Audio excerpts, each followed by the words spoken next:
Fatigue régulière, diarrhée, constipation, etc. Ces quelques problèmes peuvent annoncer des intestins fragiles, ce que l'on appelle des intestins irritables. Ce n'est pas le tout de protéger ces intestins, encore ne faut-il pas rater certaines étapes. Bonjour, c'est Jérémy pour vivre une vie en pleine santé et au naturel, bienvenue sur cette chaîne. Pour ne rien rater des prochaines vidéos, cliquez sur le bouton d'abonnement et la cloche de notification. Avant de protéger ces intestins, il faut déjà rétablir la flore intestinale.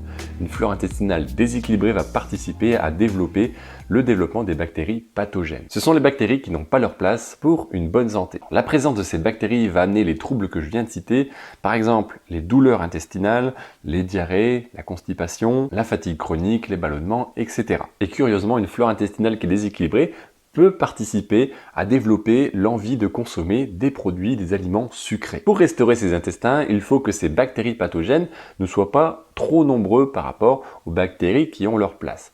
Leur niveau doit être régulé. Pour cela, on va retrouver une alimentation à base de végétaux, comme les légumes ou les fruits par exemple. Attention, si vous êtes un gros consommateur de produits laitiers, de blé ou des aliments dérivés du blé, pour certains c'est assez difficile de voir si les intestins se portent mieux parce que l'action du lactose et du gluten peuvent perturber cette perception. Et pour aider à assainir les intestins de manière naturelle toujours, il y a quelques aliments qui ont leur place. On retrouve par exemple le gingembre, l'ail, l'oignon, ou encore les épices que l'on vient mettre dans nos plats. Les propriétés de ces aliments sont intéressantes pour lutter contre le développement des levures qui sont créées et développées par les bactéries. Une fois que l'on a restauré notre flore, maintenant il faut la nourrir correctement pour ne pas retomber dans les problématiques des intestins irritables. Pour cela et en priorité, c'est l'équilibre alimentaire de base qui va nous permettre d'y arriver, toujours pour inverser la tendance entre ces bactéries pathogènes et les bactéries utiles à notre organisme. Comme aliment intéressant pour nourrir notre flore intestinale, on va retrouver l'huile de coco, l'avocat, les graines de lin ou les graines de chia, le fenouil, les œufs, les baies comme le cassis, la myrtille, les groseilles et surtout à ne pas oublier les épices que l'on vient ajouter dans nos plats. Pour retrouver un équilibre alimentaire, l'objectif principal c'est d'avoir des aliments qui sont de bonne qualité. Pour cela, on retrouve de la viande, du poisson, des œufs, des légumes, des fruits, des matières grasses issues des huiles végétales, tout ça de bonne qualité bien sûr. Il arrive assez fréquemment que nous avons plus l'habitude d'amener à nourrir nos bactéries pathogènes par notre hygiène de vie plutôt que de se former une flore intestinale de qualité. Troisième et dernière étape, comment protéger nos intestins? Ça y est, on y est, il suffit tout simplement d'arrêter de les agresser au maximum. Depuis le début, on parle de l'équilibre alimentaire et c'est ce vers quoi il faut tendre. Par contre, il faut aussi éviter un maximum les aliments qui participent à développer ces bactéries pathogènes. Encore une fois, aucun aliment n'est interdit, mais au plus on va les consommer, au plus on participe à avoir des intestins fragiles. Les principaux aliments à limiter, à éviter un maximum, ça va être tout ce qui va être source de glucides rapides, de glucides simples, le sucre simple, donc le sucre de table, et tous les produits dérivés qui vont avoir un goût sucré naturellement. Tout simplement, les sucres vont participer au développement des bactéries pathogènes, c'est pour ça qu'on essaye de les limiter. C'est pour ça que l'alcool doit être limité également.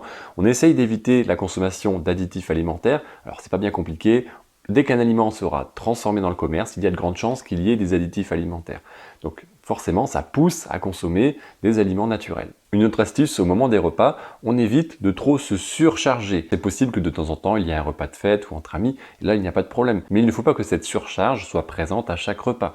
Sinon, la digestion est plus longue, plus difficile, et le risque de troubles augmente. Depuis le début, je vous parle de généralité, mais il est possible que par rapport à votre situation, il y ait des aliments qui posent plus de problèmes, mais pour vous uniquement et pas par rapport à votre voisin. Et ça favorise tout simplement le phénomène de l'intestin irritable. Selon votre situation, effectivement, je ne peux pas vous dire dans une vidéo comme celle-là ce que vous devez faire. Si vous êtes concerné par un problème d'intestin irritable, il faut identifier les sources qui causent ces problèmes. Et oui, en France, environ 9 millions de personnes souffrent des intestins irritables. Alors bien sûr, le niveau est différent selon les personnes et les différents facteurs qui viennent causer ces troubles sont également différents selon les personnes. Généralement, il y a beaucoup de personnes qui sont concernées par ces problèmes, mais qui n'ont pas spécialement conscience que cela détériore leur qualité de vie. Et c'est ça qui est intéressant, c'est-à-dire que l'on peut mieux vivre sa vie au quotidien sans forcément le savoir. Donc c'est une sacrée opportunité. Et si vous souhaitez en savoir plus, n'hésitez pas à regarder juste en dessous de cette vidéo dans la description.